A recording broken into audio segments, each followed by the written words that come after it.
ये एक मैथ का प्रैक्टिस सेट है। 1 मिनट को वर्ड्स लगा। ये रहा मैथ का प्रैक्टिस सेट। और आज हम देखेंगे इसमें ये क्वेश्चन है। कुछ मैंने ठीक ठाक क्वेश्चन लिए हैं जिन्हें मैं भी सीखूंगा, आप लोगों को भी सिखाऊंगा। और ये रहे क्वेश्चन। जैसे पहला क्वेश्चन देखो। कोई दुकानदार 1350 रुपये के मूल्य में 15 दर्जन पेन खरीदता है और उन्हें 495 प्रति दर्जन पेन के मूल्य में बेचता है। उसका प्रतिशत लाभ या हानि। तो देखो इसको कैसे करेंगे, समझो। 1350 मूल्य में 15 दर्जन खरीदे थे, तो पहले इनको 1 दर्जन को निकाल लें। तो इसको हम करेंगे 2 तरीके से। ये रहे एक तरफ ये, तो 15 दर्जन कितने में खरीदता है? 15 कितने? 1350 का। ठीक है, समझना। तो 1 दर्जन कितने का खरीदेगा? 1350 बटे 15। तो 15 निम्न 135 यानी 90 रुपये का। ठीक, पहला कंडीशन हो गया। सेकंड कंडीशन 495 5 दर्जन यानी 5 दर्जन कितने में बेचता है? 495 में। तो 1 दर्जन कितने का बेचेगा? 495 बटे 5। 5 निम 45। कितना बचा? 4। 5 निम 45। अब उसका लाभ या हानि, मतलब 90 का खरीदा, 99 का बेच दिया। कितने का लाभ हुआ? 9 का। ठीक, और लाभ कितना होता है? क्रय मूल्य पर। तो 9 बटे 90। ठीक है, अगर परसेंट पूछा है तो गुणा 100 कर देंगे। ठीक, तो 9 धाम 90, 10 धाम 100, यानी 90 से 99 हुआ तो 10% का फ़ायदा हुआ, प्रॉफिट। ठीक, दूसरा तरीका देखिए इधर। 1350 रुपये में 15 दर्जन खरीदता है, तो 15 दर्जन। ठीक है, तो 1350 में 15 दर्जन खरीदता है, समझा। अच्छा, 1350 15 दर्जन खरीदता है तो 5 दर्जन इतनी बेचता है, तो 15 ही दर्जन बेचता होगा। तो इसे 15 कैसे बनाएंगे? 3 का गुणा करके। पहले इसको लिख लो ऐसे, 495 5। अब भाई 15 खरीद रहा है इतने में और 5 बेच रहा है इतने में, तो 5 दर्जन इतने के हिसाब से बेच रहा है, तो बेचेगा कितना? 15 ही बेचेगा। तो इसको 15 बनाओ बेचने को, तो इसमें कितने का गुणा करो? 3 का, तभी 15 बनेंगे। 53 15, 53 15 की 5 हासिल 1, 3 निम 27 1 28 की 8 हासिल 2, 3 चौक 12 2 14। ठीक, अब इसके खरीदने ये बेचने का मूल्य आ गया। देखो ये बराबर हो गए 15 15। उसके ये बेचने का मूल्य, ये खरीदने का मूल्य। देखो कितना ज़्यादा बेच रहा है? 1350 से कितना ज़्यादा? 1450 है। 1450 यानी 50 इसमें जोड़ोगे 1400 और 50 ये कितना? 135। 135 ज़्यादा बेच रहा है। किस पे नीचे आएगा? क्रय मूल्य। क्रय मूल्य कितना? 1350। परसेंटेज पूछता तो गुणा 100 कर दो। 0 से 0, 135 से 135 यानी 10% का फायदा हो गया। दोनों तरीके से, इसको भी देख लो, इसको भी देख लो। ठीक है। शंकु का कुल पृष्ठीय क्षेत्रफल ज्ञात करें जिसकी त्रिज्या 10 सेंटीमीटर है और तलीय ऊंचाई 11 सेंटीमीटर हो। पाई बराबर 22/7 लें और कुल पृष्ठीय क्षेत्रफल ज्ञात करें। तो हमेशा चीज़ एक ध्यान रखो, शंकु में कंफ्यूज होते हैं। तो शंकु का पृष्ठीय क्षेत्रफल क्या होता है? πr/l। ठीक है, कुल पृष्ठीय क्षेत्रफल क्या होता है? Total surface area. ठीक है, वो होता है πr कोष्ठक में l + r। ठीक है, अब पूछे l बराबर क्या होता है? l बराबर होता है √r² + h²। तो ये टोटल के लिए, एक पृष्ठीय क्षेत्रफल के लिए ये है l। अब पूछा क्या गया है?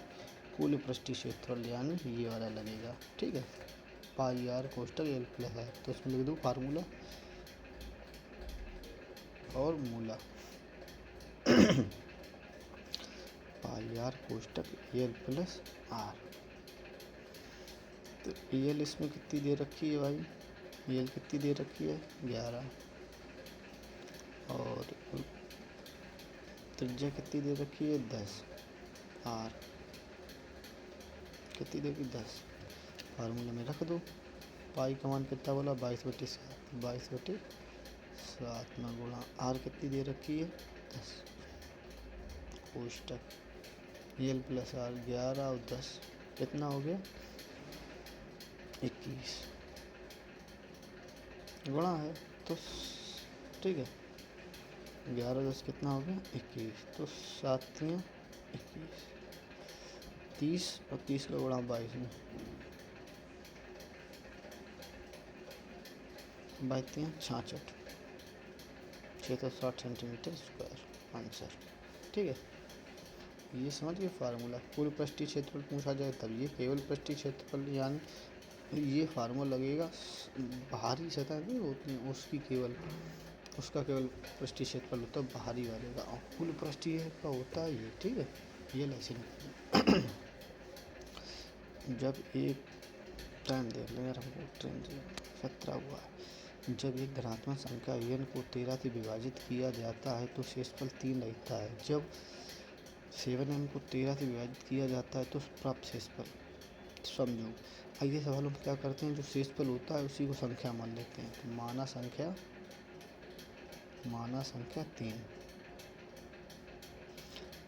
3 हमने संख्या मान ली, तो संख्या कितनी दे रखी है 7n, 7 n की जगह क्या रखना है 3, 7 गुणा 3, 7 3 21। अब बोल रहा है इसमें हमको 13 से विभाजित किया था, इसकी 21 को कर दो 13 से विभाजित, तो 13 कम 13 बचेंगे कितने यहाँ पे 13 और 8 21, यानी 8 से आंसर। ठीक है, 7.5 या हाँ 7500 की राशि 8% वार्षिक ब्याज की दर पर 1 वर्ष के लिए निवेश की जाती है। वार्षिक और अर्धवार्षिक रूप से संयोजित होने पर चक्रवृद्धि ब्याज में अंतर ज्ञात कीजिए। चक्रवृद्धि ब्याज में अंतर देखो, जब भी अर्धवार्षिक पूछा जाए तो रेट का आधा समय का दूना। ठीक, 8% का आधा कितना हो गया, रेट का आधा 4%, समय का दूना, समय कितना एक का दूना कितना हो गया 2 वर्ष। जब भी अर्धवार्षिक पूछा जाए, ठीक है 4% की 2 साल के लिए। ठीक, रेट का आधा समय का दूना जब अर्धवार्षिक पूछा जाए तो वही रेट का आधा समय का दूना। ठीक है, अब इसमें फार्मूला 2 वर्ष के लिए होता है, वैसे कर लो, चाहे तरीका और वो भी बता दूंगा। फार्मूला समझ लो, फार्मूला 2 साल के लिए फार्मूला होता है R/100 = under root difference upon profit वो प्रिंसिपल। ठीक है, डिफरेंस क्या है, चक्रवृद्धि ब्याज में अंतर। ठीक है, 2 इसी फार्मूले में रख दो सारी चीज़ें यहाँ पे। देखो R कितना हो गया है 4, ठीक 4/100 बराबर अंडर रूट डिफरेंस, ये निकालना है हमको। ठीक है, बटे प्रिंसिपल कितना है 7500। अब ये रूट हटाने तो दोनों का वर्ग कर दो, जब दोनों का वर्ग कर दो ये वर्ग से रूट कट जाएगा, इसका वर्ग हो जाएगा, इसका वर्ग क्या होगा 16/10,000 बराबर D/7500। 2 जीरो से 2 जीरो ख़त्म। ठीक है, 25 चौकू 100, 25 3 75, 4 चौकू 16, यानी 3 चौक 12, डी बराबर कितना आ गया 12 आंसर। ठीक 12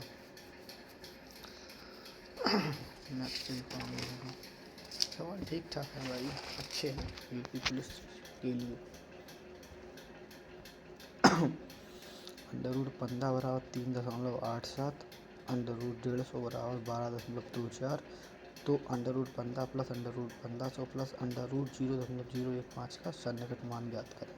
इसका मान बताना है। ये वैल्यू इसी में रख दो बस, लेकिन दिमाग से। इसमें रखोगे वैल्यू तो √15 प्लस √15 से वो क्या लिखेंगे, √15 गुणा 100 प्लस इसको क्या लिखेंगे,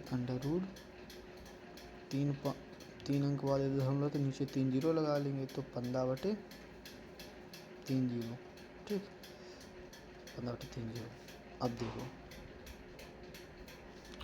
हम इसको ज़्यादा स्टेप में बता रहे हैं, आप कर तो हम 2 ही स्टेप में सकते हैं, लेकिन हम आपको इसलिए बता रहे हैं आपको ज़्यादा समझ में आए। ठीक है, √15 की वैल्यू कितनी है, 3 पॉइंट, अभी नहीं, अभी इसको सॉल्व करो पहले, 15 लिखो प्लस, जब उसमें 100 बाहर आ जाएगा 10 के रूप में, तो 10√15 प्लस, अब 15/, इसमें वैल्यू 150 की दी रखी है, 15 की, उसको ऊपर नीचे एक जीरो बढ़ा लो, 150 हो जाएगा। तो इसका वैल्यू कितना होता है, 10,000 का कितना नीचे निकलेगा, 100।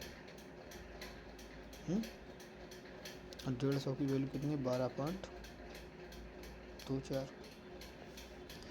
इसका देख लो, इसमें से √15 ले लो कॉमन, अंदर कितना हो जाएगा, 1 + 10, इधर क्या होगा, 12. अब 100 का भाग दोगे तो 2 जीरो और इधर पॉइंट दशमलव पे खिसका दो, तो 0.1224। ठीक है, अब यही काम यहाँ करो, √15 का मान रखो 3.87 और 10 और 1 11, इसमें गुणा कर दो 11 की, प्लस कर दो 0.1224, 11 सत्ते 77 की 7 हासिल 7, 11 8 88, 88 और 7 95। ठीक है, 95 की 5 हासिल 9, 11 3 33, 33 और 10 43 में से कम कर दो 42, 2 अंक बाद दशमलव लगाना, दशमलव लगा दो प्लस कर दो 0.1224, इसको जोड़ दो तो जोड़ने पे कितना है, दशमलव के 2 अंक तक है, दशमलव के 2 अंक तक, यहाँ 12 तक।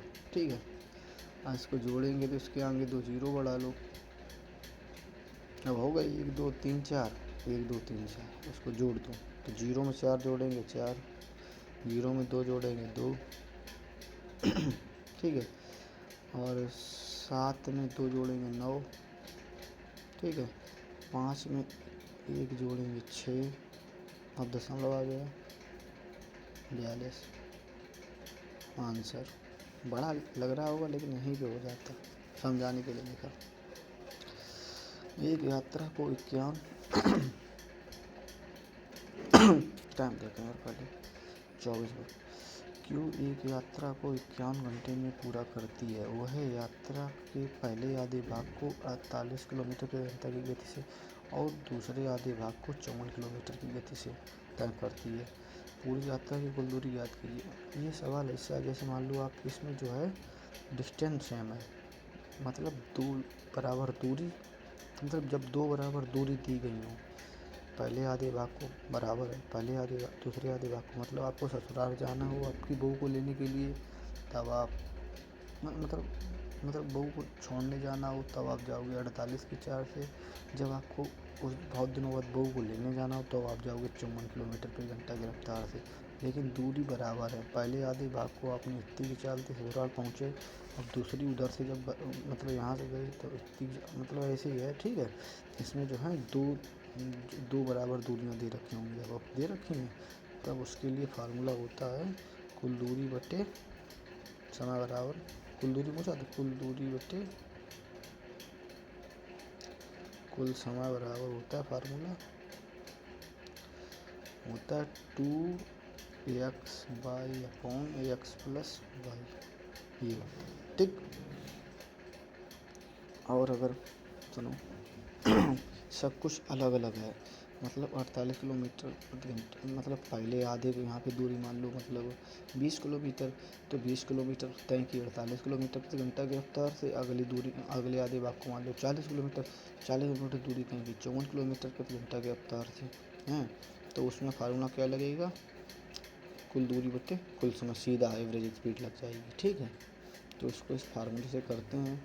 तो कुल दूरी इसमें पूछा गया है, कुल समय क्यों दिया गया है, तो कुल दूरी को हम लोग मारेंगे डी बटे कुल समय कितना दिया गया 51, 2 इंटू एक्स वाई 48 54, 48 इंटू 54 बटे 48 और 54 हो गया 102। 48 और 54 कितना हो गया भाई, 8 4 12 2 हासिल 1 5 4 9 1 10 102। ठीक है,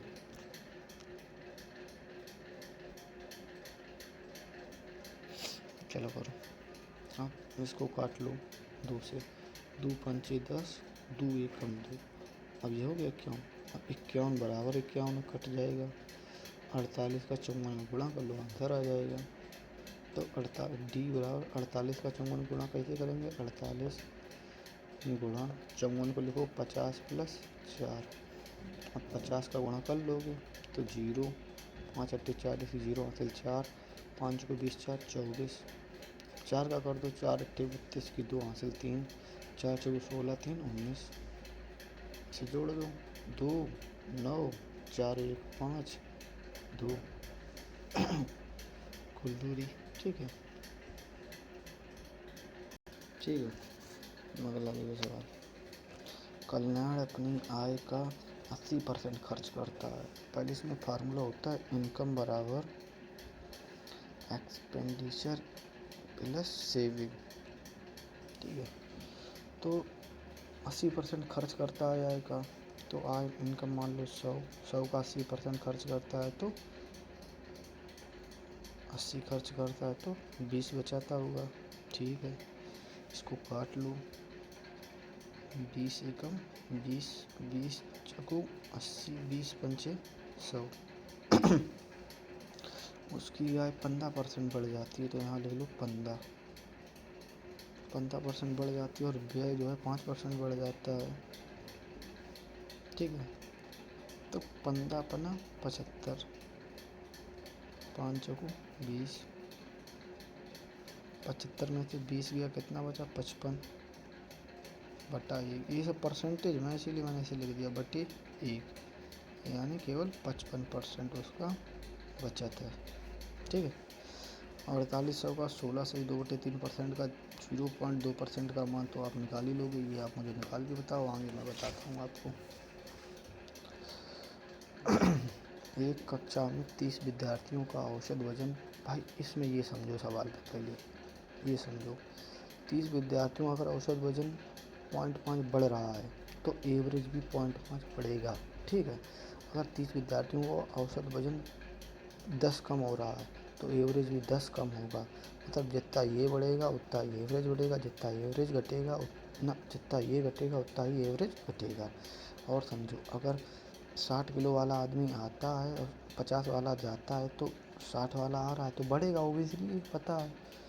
अगर 60 वाला जा रहा है और 50 वाला आ रहा है तो घटेगा, तो फिर सबका ही घटेगा। ठीक है, तो इसको समझो, 30 विद्यार्थियों का औसत वजन 0.5 kg बढ़ गया, मतलब तो 60 किलो वालों को तो पॉइंट के जो आओ है नया विद्यार्थी, मतलब विद्यार्थी 30 ही हैं, उनमें से एक चलो वो 60 वालों और एक आयु जो अगर आओ है तो जा समझो बाकी आंसर 0.5 बढ़ियो है, तो 0.5 बढ़ियो जो 30 बच्चों ने बढ़ाए दो 0.5, तो 0.5 गुणा 30 यानी 15 बढ़ो है, यानी जो 9 बच्चा हो पुरानों को जो 60 kg को, तो जो 9 बच्चा आओ है वो 60 प्लस 15 यानी 75 किलो हुआ हुआ है। ठीक है, आंसर 8 लोगों का औसत वजन 5/2 kg बढ़ जाता है, तब कोई नया व्यक्ति 50 kg वजन वाली व्यक्ति की जगह ले लेता है। हाँ, टोटल 8 है लोग, लेकिन 5/2 बढ़ जाता है, तो जो सबको बढ़े 5 टोटल बढ़ के तो जाता 8 गुणा 5/2 दो चाकू और 4 पंचे 20 केजी बढ़ जाता है। ठीक है, नया व्यक्ति 50 केजी वाले वजन की जगह ले लेता है 50 वालों। चलो वो 9 आओ तो 20 ज़्यादा हुआ हो, तब तो जो तू बढ़िया है रो है, तो 50 में 20 जोड़ दो, 70 किलो को आओ है कोई आदमी। ठीक है, 12 सदस्यों की एक समिति, जैसे जो 50 किलो वाले व्यक्ति है तो इन 48 वर्ष 52 वर्ष वाले, इन दोनों को अगर हम एक जोड़ दें तो ठीक है, बात भाई पड़े एक व्यक्ति कर लियो और जाके चाहे 2 टुकड़ा कर दे जी, जाए 3 कर सकते हैं, कोई 40 को मानना है, 50 को मानना है, कोई मानना है 10 ही को। ठीक है, तो ये तीनों जोड़ 12 सदस्यों की एक समिति की औसत आयु 2 वर्ष बढ़ जाती है। जहाँ बढ़ी मतलब जब 48 वर्ष और 52 वर्ष वाले 2 पुरुषों को 2 नई महिलाओं द्वारा प्रस्तावित कर दिया, मतलब है टोटल 12 ही, 2 गई है 2 यानी 12 टाइम और देख लें यार, हैं टोटल 12 ही। ठीक है, जल्दी जल्दी कर ले यार भाई, टाइम और होटल इनको। तो 2 ही गई, तो ये हैं वे में योग में संख्या, तो इनका वो औसत निकाल लो, औसत तब तो जुड़े हो, तो औसत निकाल लो 48 प्लस 52, योग बराबर औसत गुणा औसत बराबर योग होती संख्या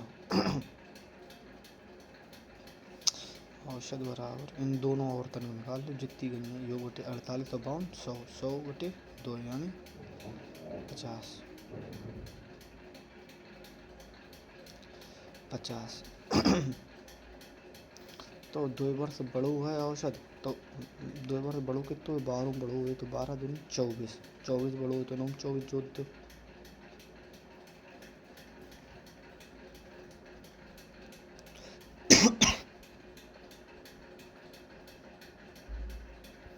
अरे वो सॉरी, देखो 48 तो 52 कितने हुए बेगान 100 और 12 दूनी 24 124 बे 48 और 52 100 हुई, अब 100 जो हुई, ठीक है 48 प्लस 52 100 हुई।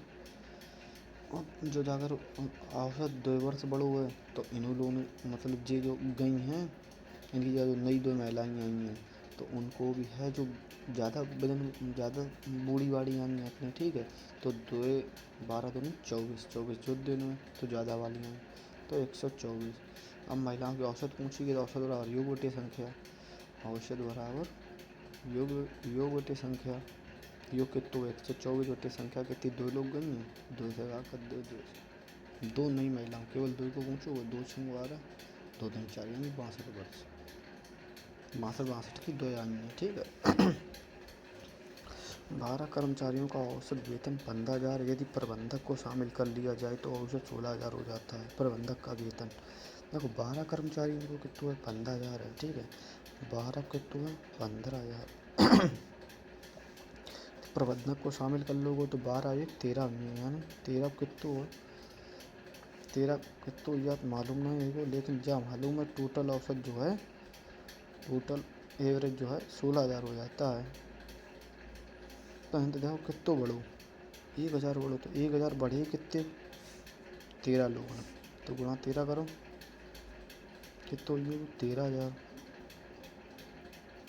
13,000 जमा जोड़ दो प्लस 13,000 0 0 0 5 3 8 1 1 2 यानी 28। नया वेतन प्रबंधक का कितना 28। ठीक, और ये वाला क्वेश्चन हमने बताया था, इसका स्क्रीनशॉट ले लो, करो आप और हम निकलते हैं। जय हिंद जय भारत।